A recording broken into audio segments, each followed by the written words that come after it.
네, 오늘도 일주일 동안의 삶 속에 은혜와 사랑을 부어주신 하나님께 감사하기 위해, 또 신령과 진정의 예배를 드리기 위해 이곳에 모인 우리 성도님들 한 분 한 분을 주님의 사랑으로 환영합니다. 이제 묵도하시면서 우리 예배를 시작하겠습니다. 여호와께 감사하며 그 이름을 불러 아뢰며 그 행사를 만민 중에 알게 할지어다. 그에게 노래하며 그를 찬양하며 그의 모든 기사를 말할지어다. 그 성호를 자랑하라. 무릇 여호와를 구하는 자는 마음이 즐거울지로다. 여호와와 그 능력을 구할지어다. 그 얼굴을 항상 구할지어다. 그는 여호와 우리 하나님이시라. 그의 판단이 온 땅에 있도다. 하나님 감사합니다. 하나님의 섭리를 생각할 때마다 참 하나님 앞에서 엎드려 감사의 찬양을 올려드리게 됩니다. 우리의 삶을 이끌어 주시는 하나님, 선한 길로 이끌어 가시는 하나님, 너무 감사합니다. 오늘도 하나님의 사랑과 은혜를 마음껏 높여드리며 찬양하기 위해 이곳에 모였사오니 하나님, 이곳에 모인 모든 백성들의 삶에 임하셔서 또다시 신령한 복과 은혜와 사랑을 넘치게 부어 주시옵소서. 감사합니다. 예수님의 이름으로 기도하옵나이다. 아멘. 우리 다 일어나셔서 우리 찬송가 13장 같이 하도록 하겠습니다.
일어서신 채로 신앙 고백하겠습니다. 주는 그리스도시요 살아계신 하나님의 아들이십니다. 우리 옆에 분 돌아보시면서 범사에 감사합시다. 이렇게 인사 나누겠습니다. 범사에 감사합시다. 범사에 감사하길 바랍니다. 예. 그래요. 자리에 앉으시고요. 우리 현균 집사님 나오셔서 우리 대표 기도해 주시겠습니다.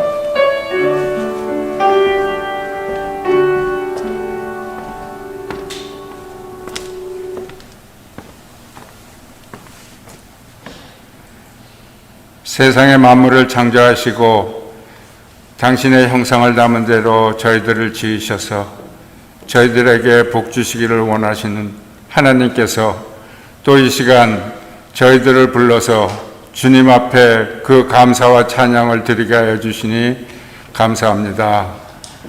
참으로 사랑이 많으시고 은혜가 풍성하신 하나님, 이 정말 어렵고 힘든 코비드-19 가운데서도 주님을 알게 하시고 저희를 하여금 이 고통을 통하여 인내케 하시고 저희들이 또한 어떻게 살아가야 될지 저희들 하나하나마다 저희들 하나의 삶을 다 간섭하시는 하나님께 이 시간 경배와 찬송을 드립니다.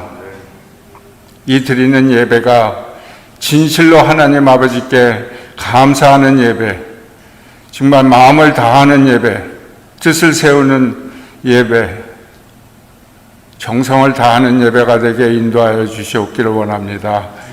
그래서 함께 하시는 성령님이 저희들을 이 가운데 저희들이 흘리는 눈물을 씻어주시고 어렵고 이 힘든 가운데서도 주님의 그 크신 은혜와 자비로 저희들의 마음에 위로와 평강을 허락하시길 원합니다. 저희들 한가운데 계시는 하나님께서는 저희들을 일찍이 사랑하셔서 우리 주 예수 그리스도를 십자가에 못 박으셨습니다.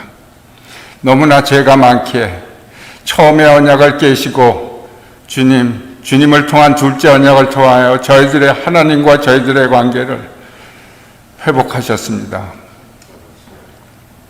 이제는 저희가 주님 앞에 다시는 죄인으로 서지 않도록 주님 도와주시옵시고 그 길은 또 주님께서 사랑하시는 당신의 자녀들이 이제 화평하는 것으로 알고 있습니다.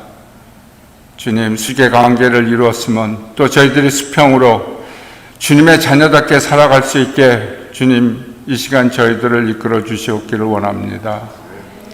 너무 어렵다 보니까 주님, 저희들이 이 세상 살면서 너무 이기적이 돼갑니다.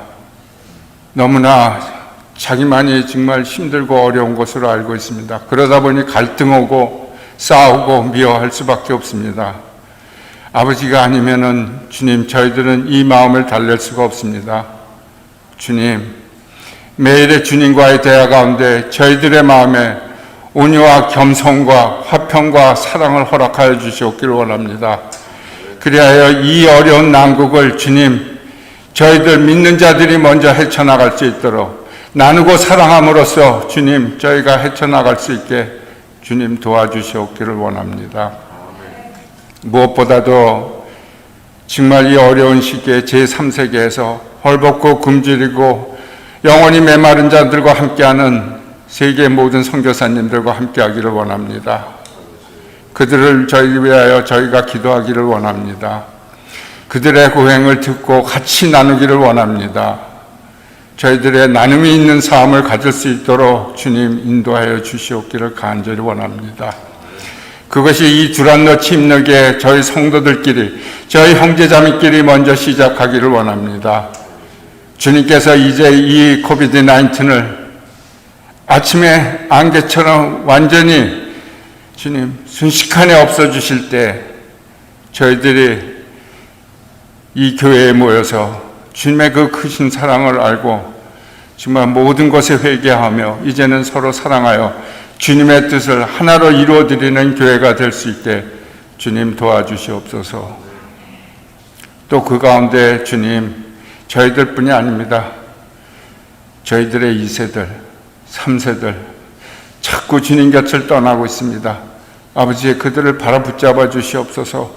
저희들이 그들을 위하여 간절히 기도하게 하시옵시고 내 자식을 사랑하듯이 주님의 자식된 그들을 애처롭게 여기고 기도하는 저희들 되게 하셔서 이 두란노에서부터 주님 이예미 또한 청년이 모두 모여 함께 예배드릴 수 있기를 간절히 소망합니다.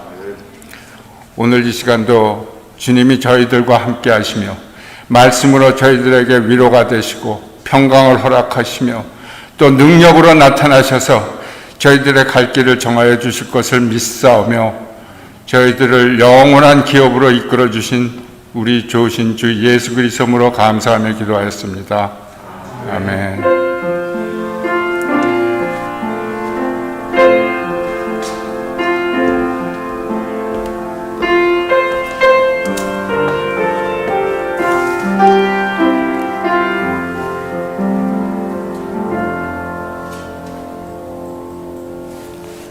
오늘 말씀 사도행전 20장에서 보겠습니다. 25절에서 38절까지 말씀입니다. 그래요. 우리 같이 교독하는 시간 갖겠습니다. 교독하겠습니다. 보라, 내가 너희 중에 왕래하며 하나님 나라를 전파하였으나 지금은 너희가 다 내 얼굴을 다시 보지 못할 줄 아노라.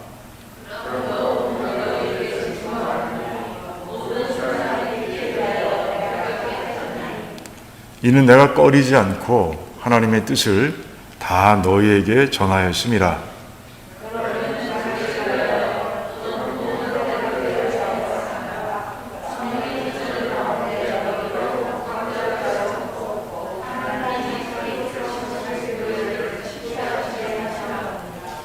내가 떠난 후에 흉악한 이리가 너희에게 들어와서 그 양떼를 아끼지 아니하며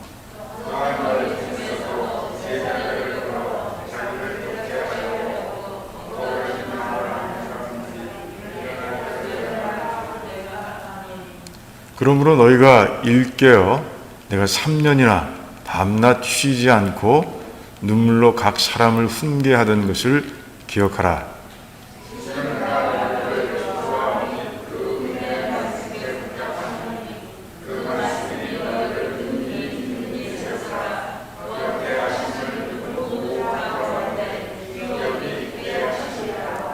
내가 아무의 은이나 금이나 의복을 탐하지 아니하였고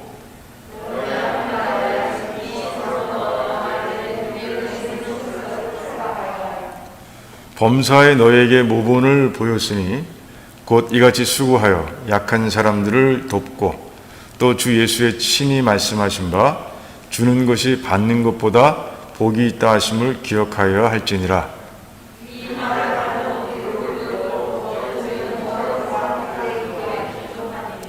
다 크게 울며 바울의 목을 안고 입을 맞추고 다시 그 얼굴을 보지 못하리라 한 말을 인하여 더욱 근심하고 배에까지 그를 전송하니라. 아멘. 아멘.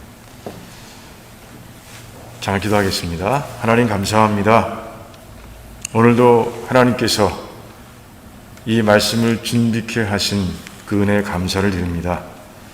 이 시간에도 주님께서 임하셔서 부족한 종의 머리와 가슴과 입술을 사용하시고 하나님의 진리가 우리 성도님들의 마음판에 새겨지도록 그렇게 직접 전해주시기를 원합니다. 이 땅을 살아가면서 하나님의 은혜의 말씀이 얼마나 큰 능력이며 우리에게는 축복인지를 다시 한번 깨닫는 아름다운 시간이 되도록 도와주시옵소서. 감사드리오며 예수님의 이름으로 기도하옵나이다. 아멘. 그래요. 드디어 주 기도문 묵상이 끝났습니다. 거의 2달간에 걸쳐서 주 기도문 묵상을 하고 이제 드디어 사도행전으로 돌아왔습니다. 사도행전 20장 말씀, 2달이나 떠났기 때문에 다시 돌아왔기 때문에 이제 이 말씀의 배경을 잠깐 설명하고 그러고 나서 본문으로 들어가는 것이 좋을 것 같아요. 자, 바울은요, 그 에베소에서의 3년 동안의 사역을 이제 잘 마쳤습니다. 그리고 이제 그곳을 떠나서 예루살렘으로 돌아오는 거예요. 하나님께서 여러 곳을 거치게 하셨고, 그런 가운데 이제 밀레도라는 곳에 도착을 합니다. 그 밀레드에 도착했는데 잠깐 시간이 나는 거예요. 그래서 그곳에 에베소 장로들을 모은 거죠. 그러니까 3년 동안 정말 온 힘을 다해서 사역을 하고 떠나는데 그 에베소를 그냥 지나칠 수는 없는 거예요. 들르긴 그렇고 시간이 안 되고 그렇다고 그냥 떠나기는 그렇고 그래서 이제 장로들을 불러서 이제 장로들이 모였을 때 그 에베소를 사랑하는 마음으로 이제 메시지, 자신의 그 마음을 담은 메시지를 전하고 있는 거예요. 오늘 말씀은 이제 그 가운데 하나입니다. 그 가운데 일부인데, 자, 오늘 말씀을 통해서는요, 이제 장로들에게 에베소 교회 잘 지켜달라고, 그리고 건강하게 세워달라고 그렇게 이제 부탁하고 있는 모습을 우리가 보게 됩니다. 자, 20년의 그 사역의 경험을 바탕으로 해서 이제 바울은요, 장로들에게 교회의 본질이 무엇인지, 교회가 건강하게 성장하고 성숙하는 것을 막는 독소들은 무엇인지, 그리고 정말 교회 리더들이, 교회 성도들이 교회를 건강하게 세우기 위해서는 이제 어떻게 해야 되는지, 굉장히 중요한 메시지들을 이제 장로들에게 전하고 있는 거예요. 오늘 말씀을 가만히 이렇게 묵상하다 보니까 노하우라는 단어가 생각이 났어요. 그러니까 바울은 지금 자기가 선교 사역을 펼쳐가고 교회를 세워가는 가운데 성령 하나님께서 쌓아주신, 그 마음속에 쌓아주신 그 노하우를 지금 장로들에게 전해주고 있는 거예요. 근데 하나님께서 왜 이 노하우를 이 사도행전에 기록해 두셨을까요? 그래요. 시대를 초월해서 모든 교회와 성도들이 꼭 기억하고 그리고 꼭 실천해야 할 그런 내용이기 때문에 하나님께서는 이 성경 가운데 바울의 사역의 노하우를 기록해 두신 거예요.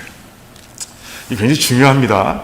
그래서 우리 오늘 말씀을 가만히 같이 묵상하는 가운데 여러분들의 마음판에 이 노하우가 새겨지길 바라고요. 그리고 그 노하우를 그대로 실천하며 교회를 세워가는 가운데 우리가 모여있는 이 사랑의 공동체, 이 믿음의 공동체를 정말 아름답게 세워가는 저와 여러분들이 되시기를 주님의 이름으로 축원합니다. 자, 오늘 말씀 중 핵심은 그래요. 32절입니다. 이제 바울의 노하우가 거기에 담겨 있어요. 32절에 뭐라고 되어 있느냐? 자, 지금 내가 너희를 주와 및 그 은혜의 말씀께 부탁하노니 그 말씀이 너희를 능히 든든히 세우사 거룩해 하심을 입은 모든 자 가운데 기업이 있게 하시리라. 이렇게 기도 형태로 부탁하고 있는 모습을 보게 됩니다. 자, 이 말씀을 장로들을 주어로 삼아서 우리가 바꿔보면 이렇게 할 수 있을 거예요. 자, 장로들은 너희들에게 맡겨진 사역을 감당하는 가운데 있어서 주님을 믿고 의지하며 은혜의 말씀을 의지해서 순종해서 이제 사역을 감당해야 가야 된다. 이런 말씀을 바울은 전하고 있는 것이죠. 그런데 바로 거기에 이제 바울의 사역의 노하우가 담겨 있는 것이에요. 나도 그렇게 했다는 것이죠. 자의 장로들도 그렇게 하라는 것이에요.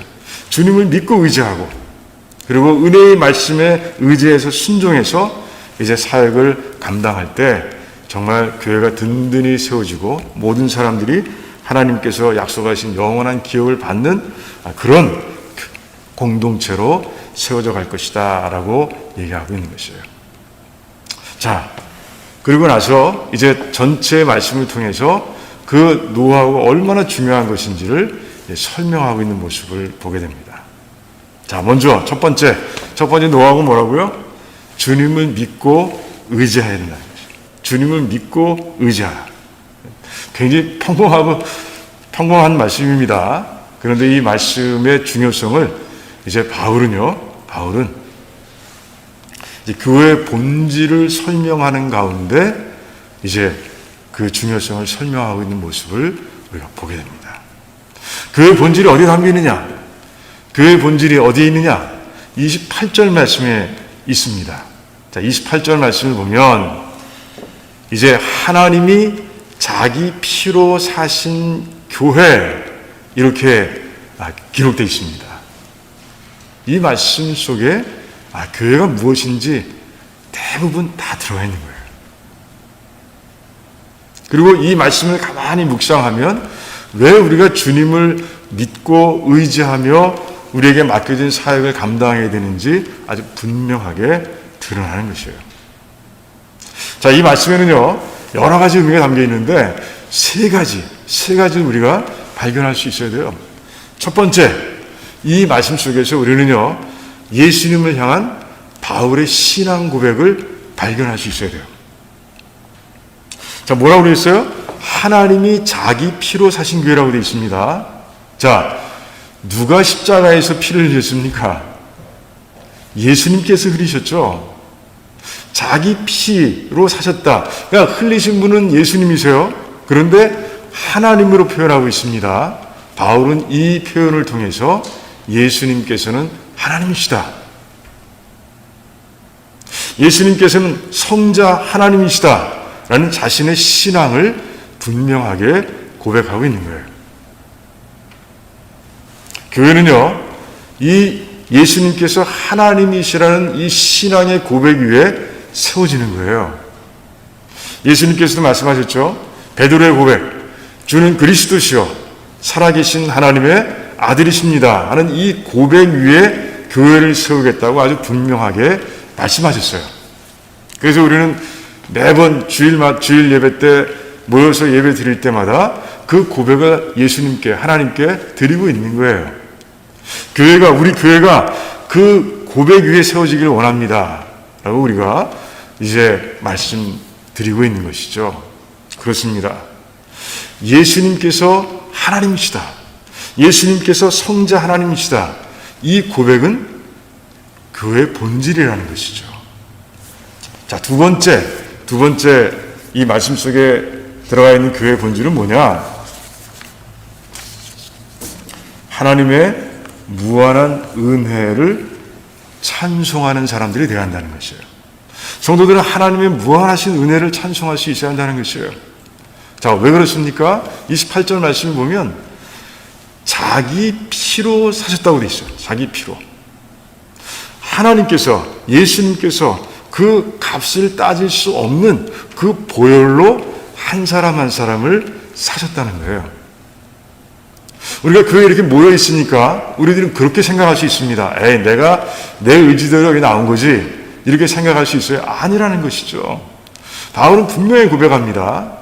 우리들이 이곳에 모일 수 있었던 것은, 교회의 멤버가 돼서 이제 천국을 상속받은 자가 될 수 있었던 것은 예수님께서 십자가에서 못 박혀 돌아가시면서 흘린 그 보혈 때문이다 라고 아주 분명하게 선포하고 있는 거예요. 교회는 어떤 곳입니까? 그래서 정말 우리 성도들이 하나님의 은혜에 감사하는 찬송으로 가득한 곳이 바로 교회여야 된다. 바울은 이 표현을 통해서 이렇게 고백하고 있는 거예요. 자, 세 번째, 교회의 본질은 무엇이냐? 이제 교회 오너십을 이 표현을 통해서 아주 분명하게 선포하고 있습니다. 누구예요? 교회의 주인은 누구십니까? 우리가 아니라는 것이에요. 나라는 얘기하죠. 나라는 우리가 주인이다 라고 얘기합니다. 하지만 교회는요, 주인이 하나님이신 거예요.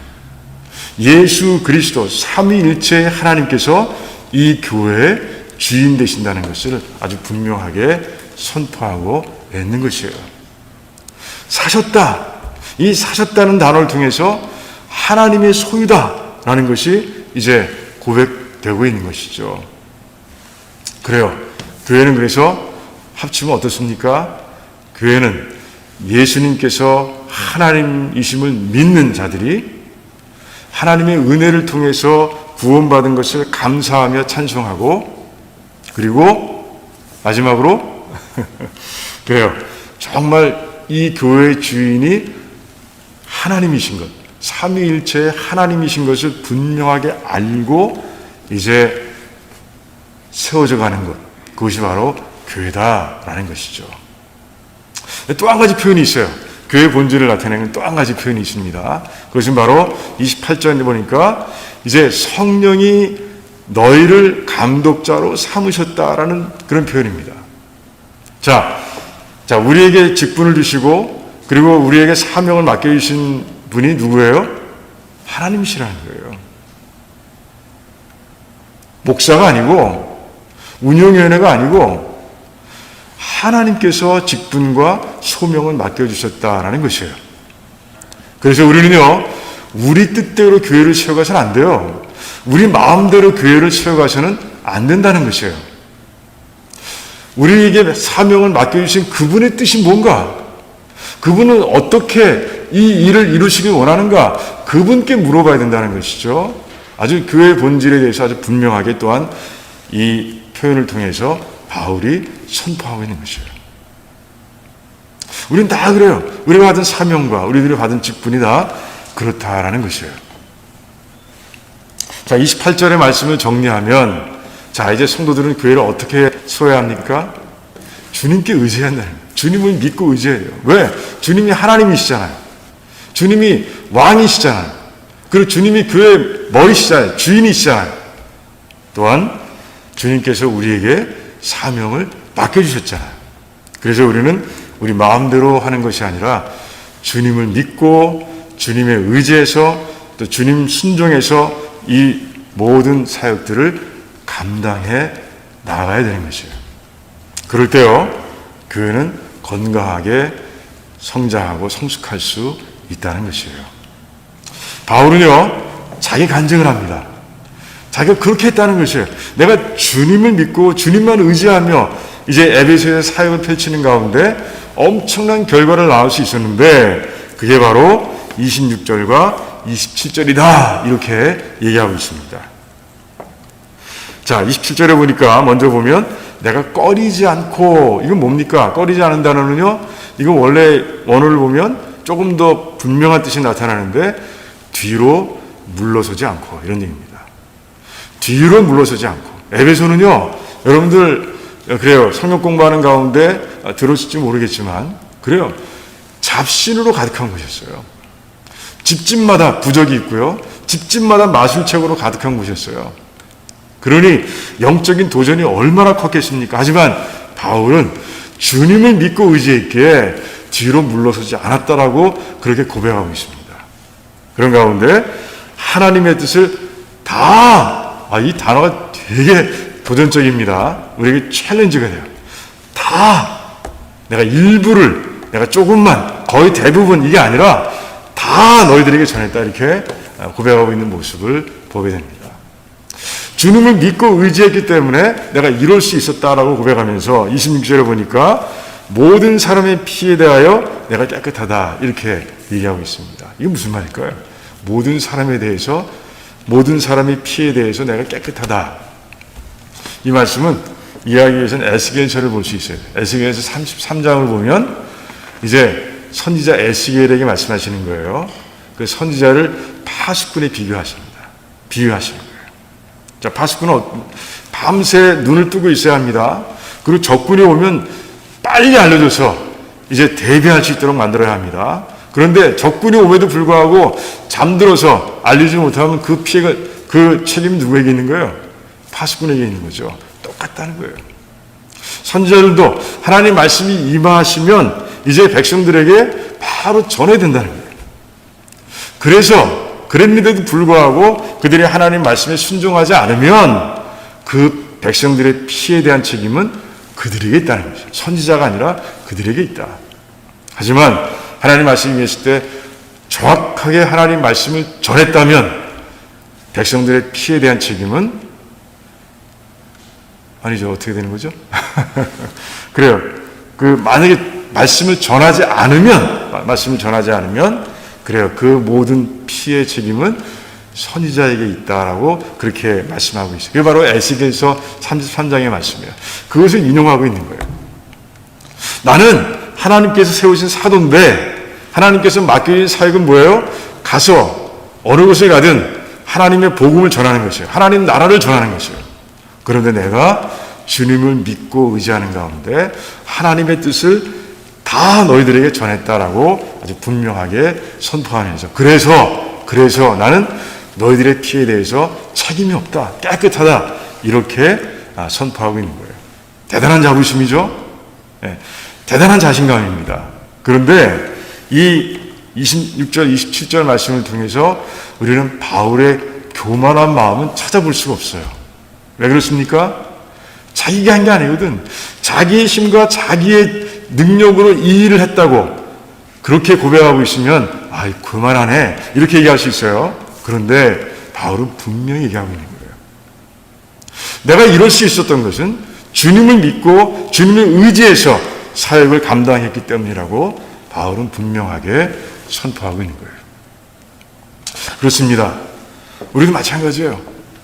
우리가 사역에서 승리하기 위해서 사역에서 많은 그리고 풍성한 열매를 바울처럼 얻기 위해서는요, 주님을 믿고 의지하며 사역을 펼쳐가야 한다는 것이에요. 우리 두라노 식구들은 다 그런 성도들이 되시기를 주님의 이름으로 축원합니다. 그래서 정말 많은 걸 거둬서 좀 바울처럼 이 엄청난 걸 거두어서 서로 간에 간증도 하고 그리고 그 열매를 하나님께 드리면서 하나님께 영광을 올려드리는 그런 복된 멋진 그런 삶이 되시기를 주님의 이름으로 축원합니다. 네. 두 번째 노하우는 뭘까요? 아까 말씀드렸죠. 은혜의 말씀에 맡기라. 은혜의 말씀을 따르라. 은혜의 말씀을 순종하라. 라는 그런 말씀이에요. 바울은 이 이야기를 하면서 이 말씀을 어디에 연결시키고 있느냐? 교회 안팎으로 이제 교회 건강을 해치는, 교회 성장을 막는 그런 독소들을 설명하면서 이제 얘기하고 있습니다. 독소가 뭐예요? 교회 밖에서 오는 독소가 있다는 거예요. 그 당시에는요, 교사들이 있었어요. 순회 교사들이 있었어요. 그래서 교회들을 다니면서 이제 자기가 알고 있는 그 성경적인 지식, 이런 것들을 주로 이제 가리킵니다. 요즘같이 SNS가 발달해 있으면, 미디어가 발달해 있으면, 그리고 통신이 발달돼 있으면, 누가 거짓 선지자인지, 또 누가 좋은 선지자인지, 또 교사인지를 알고 서로 연락해서 경계도 하고, 또 맞고, 또 받아들여서 또 듣고 이랬을 거예요. 그런데 그런 게 어디 있어요? 어느 날 딱 누가 왔어. 그럼 누군지 모르는 거야. 말을 잘해. 그리고 그럴듯해. 그러면 그냥 같이 머물면서 그 사람이 전하는 지식을 듣는 거예요. 그러다 보니까 그렇게 거짓 교사를 잘 구분해낼 수 없기 때문에 초대교회들 중에서 많은 교회들이 굉장히 큰 그 해를 받는 그런 모습들을 우리가 보게 되는 거예요. 대표적인 교회가 어디예요? 갈라디아 교회. 너희가 다른 복음을 전함에도 불구하고 너희들이 잘도 받아들이는구나. 이렇게 바울이 질책하지 않았습니까? 그래, 그런 거짓 교사들이 이제 올 수 있다는 것이죠. 그게 큰 위협의 요소로 이제 바울이 얘기하고 있는 것이에요. 오늘날 어떻습니까? 교회 밖에서 오는 공격이 없어요? 많아요.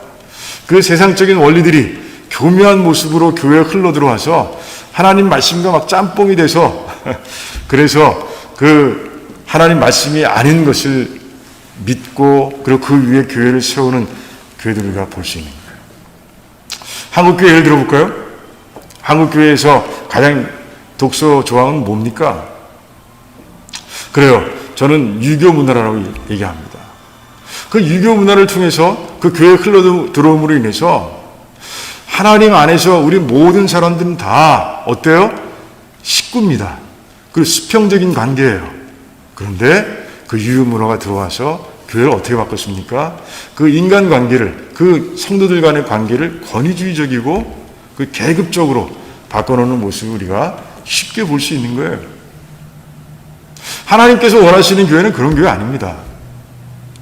또한 샤머니즘, 우리 한국 사람들은 샤머니즘이 많이 배어 있어요. 그게 교회 안에 자연스럽게 들어와서 그 기복주의적인 신앙, 그래서 하나님과 막 딜하는 사람들을 보게 되고요. 그리고 정말 뭐라 그럴까요?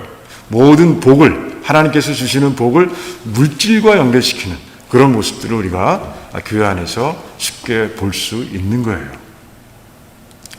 또 한 가지 또 뭡니까? 그래요. 우리가 그 교회가 성장할 당시에 사회도 성장하고 있었죠. 경제 개발 5개년 계획 잘 아실 거예요.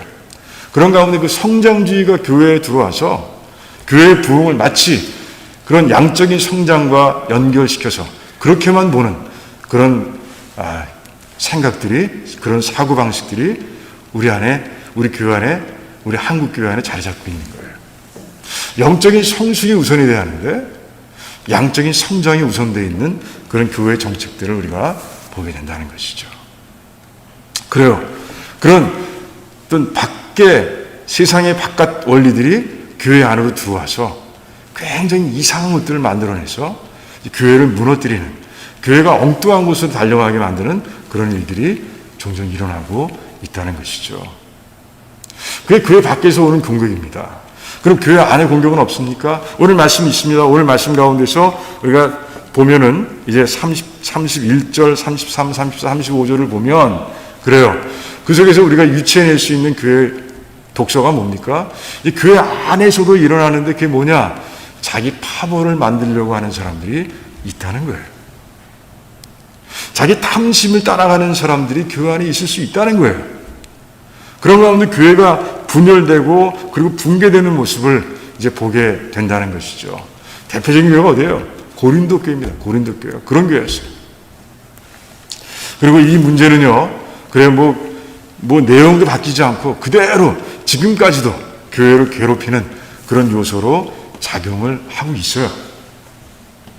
그 말씀을 하는 가운데 이제 바울은 얘기하는 것이에요. 내가 그래서 정말 3년 동안 밤낮 쉬지 않고 눈물로 너희들을 훈계했다고 얘기하고 있습니다. 훈계는 뭐예요? 말씀을 가르치는 것이죠. 내가 너희들 말씀으로 가르쳐서 그 말씀과 그 진리의 말씀 가운데서 그 잘못된 것들을 분별할 수 있는 눈이 너희들에게 생길 수 있도록 그렇게 노력했다고, 헌신했다고 바울은 얘기하고 있는 것이에요.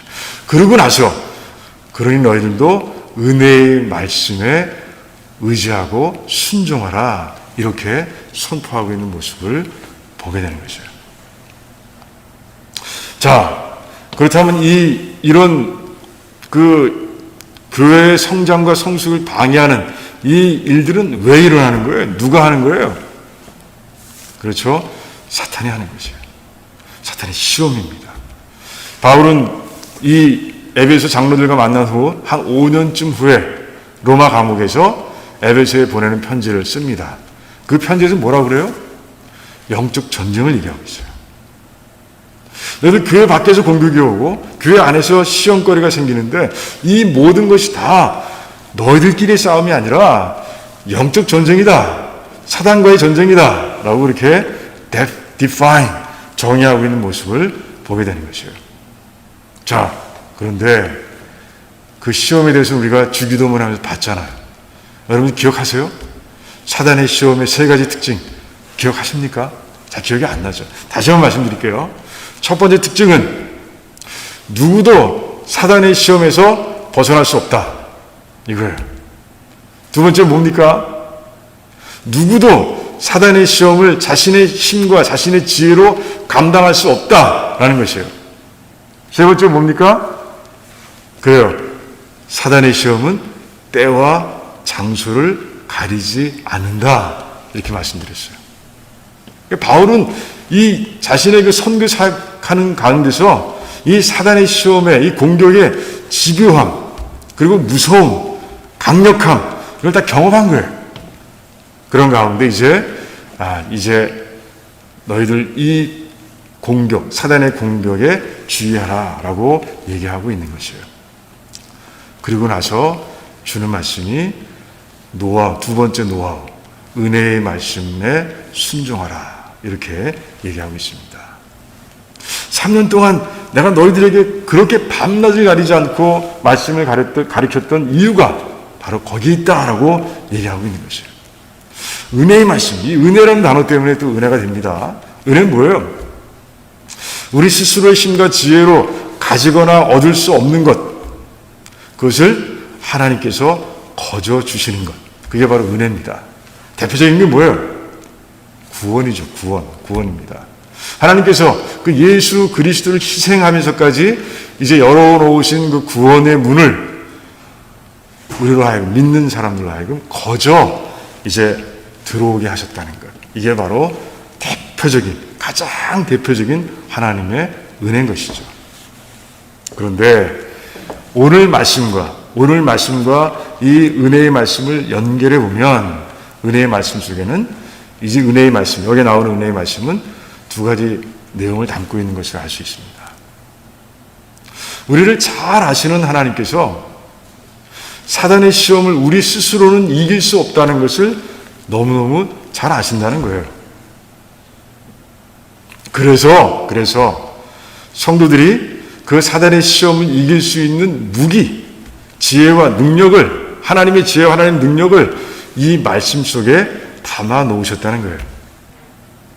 바울은 그래서 이제 장로들에게, 이 시대에 살아가는 성도들에게 그래서 은혜의 말씀에 의지하라고, 은혜의 말씀을 순종하라고 그렇게 이제 선포하고 있는 모습을 보게 되는 것이에요.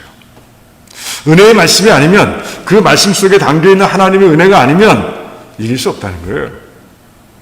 바울은 누구보다도 그걸 잘 알고 있기에 지금 이렇게 담대하게 그리고 아주 강력하게 선포하고 있는 것이에요.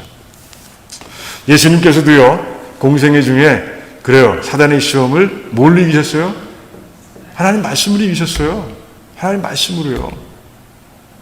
마태복음 4장을 보면 이제 40일 동안 금식하는 가운데 광야에서 사단의 공격을 받는 주님의 모습을 봅니다.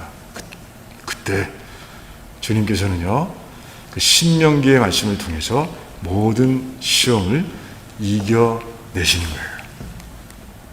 그렇게 하나님의 말씀은 강력한 거예요.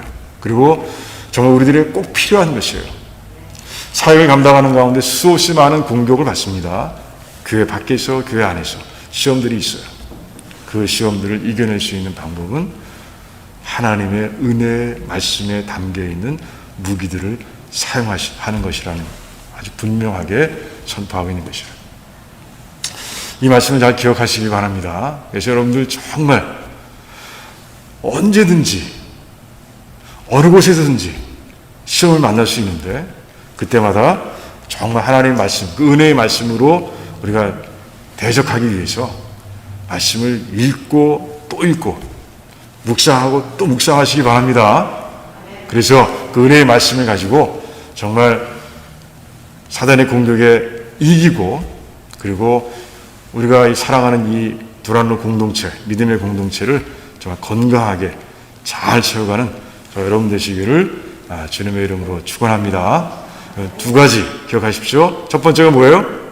첫 번째 노하우가 주님만 믿고 의지하라. 두 번째 노하우, 은혜의 말씀, 하나님의 말씀을 믿고 순종하라. 이 두 가지입니다. 여러분 꼭 기억하시고, 사역을 할 때마다, 하나님의 일을 감당할 때마다 여러분 꼭 기억하시고 그대로 행하시기 바랍니다. 그래서 정말 우리 교회가, 우리 성도님들 시험을 이겨내고 교회를 잘 세워가는 성도들로 인해서 잘 건강하게 세워지길 바랍니다. 잠깐 우리 기도하는 시간 갖겠습니다. 오늘 말씀을 가지고 기도합니다. 나도 바울과 같이 되기를 원합니다. 나도 주님을 닮기를 원합니다. 바울의 이 노하우가 나의 삶 가운데 이제 그냥 삶이 되기를 원합니다. 그러니까 우리 뼛속까지 각인되기를 원합니다. 그렇게 하나님께 우리 기도하기를 원합니다. 또한 우리 코로나 바이러스를 놓고 같이 기도하기를 원합니다. 세 가지 기도하고 있습니다. 이 어려움이 우리에겐 시험이 되어, 단련이 되어, 단련의 과정이 되어서 우리의 믿음이 정금과 같이 나올 수 있도록,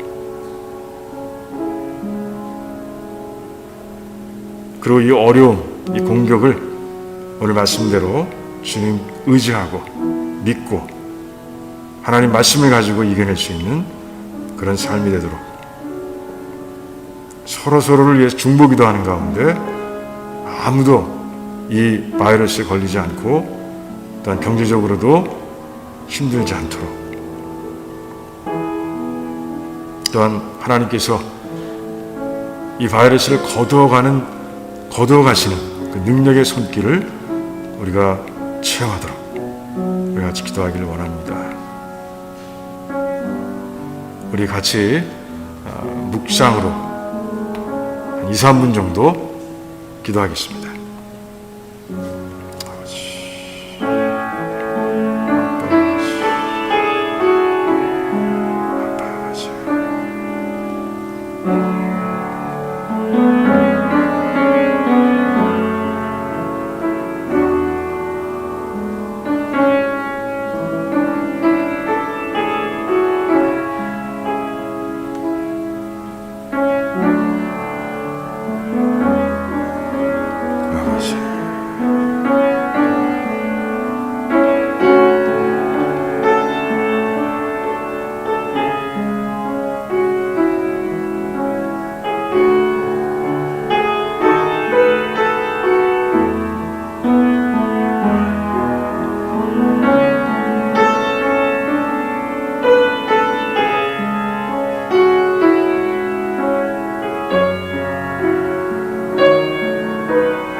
하나님 참 감사합니다. 오늘도 우리 귀한 백성들 하나님 앞에 간절히 기도드렸습니다. 영혼 깊은 곳에서 간절한 마음으로 기도드렸사오니 하나님 저희들의 기도를 다 이루어 주시옵소서. 믿사오며 이 모든 말씀 예수님의 이름으로 기도하옵나이다. 아멘. 우리 찬송가 246장 하시면서 우리 준비하신 예물 하나님께 드리는 시간 갖겠습니다. 246장입니다. 내 주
감사합니다. 교회를 통해서 저희들을 축복해 주시니 감사합니다. 교회의 머리가 되시며 우리의 왕이 되시며 또한 우리를 택해 이곳에 있게 하신 주님께서 우리의 일상을 책임져 주시니 참으로 감사를 드립니다. 우리는 그저 공중의 새와 들에 핀 백합화를 바라보면서 하나님 나라와 그 의를 구하기에 먼저 애쓰는 자들이 될 수 있도록 도와주시옵소서. 지난 주간 일터에서 하나님께서 우리에게 채워주신 그 귀한 것들을 하나님께 또한 감사하며 이제 하나님께서 원하시는 예물을 또한 올려드립니다. 이 예물에 담긴 우리 귀한 도란노 식구들의 마음을 기억하시고 정말 시냇가에 심기운 나무가 형통하고 강건한 것처럼 그렇게 모두의 삶을 세워주시기를 원합니다. 또한 아버지 하나님께서 축복하셔서 이 예물이 사용될 때마다 오병이어의 기적이 일어날 수 있도록 도와주시고 그래서 하나님께서 원하시는 모든 사역들을 바울이 얘기한 것처럼 다 이룰 수 있는 그런 교회가 될 수 있도록 하나님 역사해 주시옵소서. 아버지 어렵고 힘든 백성들을 생각합니다. 하나님 특별히 경제적으로 어려운 백성들을 생각합니다. 그들을 위해 기도합니다. 하나님 지혜 주시고 능력을 주셔서 하나님께서 정말 쉴만한 물가와 그리고 푸른 초장으로 인도하시는 손길을 그들이 마음껏 체험할 수 있도록 도와주시옵소서. 감사합니다. 예수님의 이름으로 기도하옵나이다. 아멘.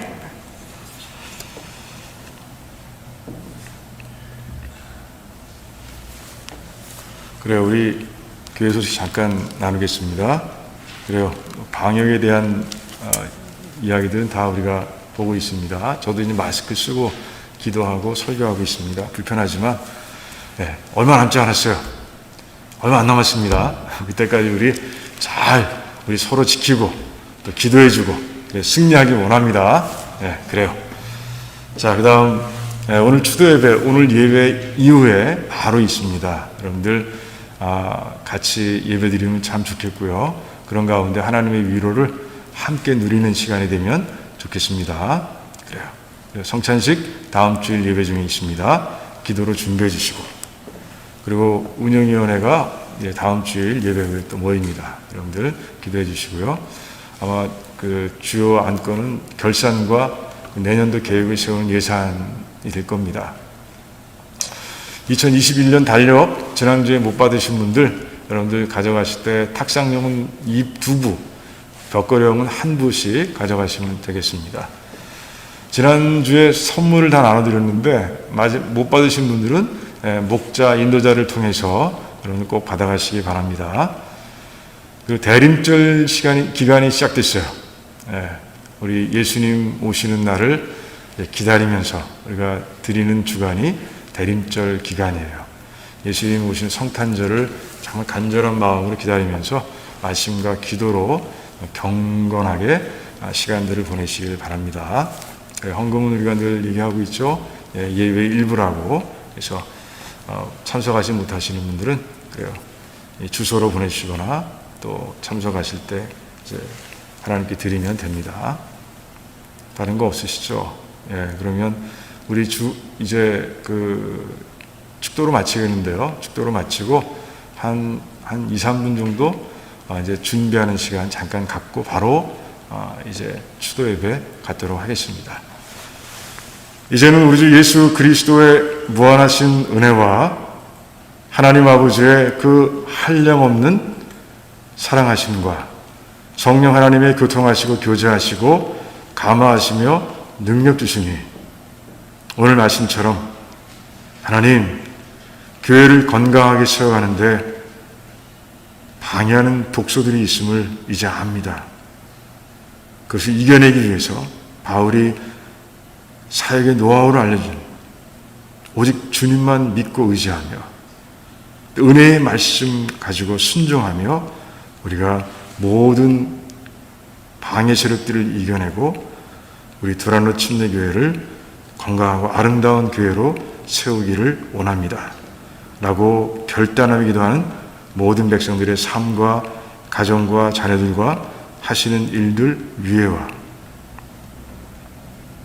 또한 주님께서 핏값으로 사신 두라노 침례교회와 페이스 루터런 처치와 이 땅에 서진 모든 교회들과 선교지와 선교사님들 위에와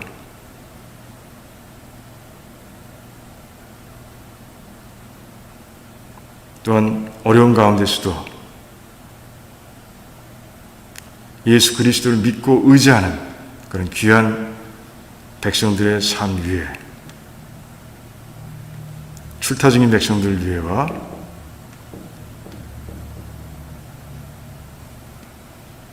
또한 코로나 바이러스로 힘들어하고 있는 이 땅의 모든 백성들 위해 지금으로부터 영원토록 함께 하시기를 간절히 축원하옵나이다. 아멘.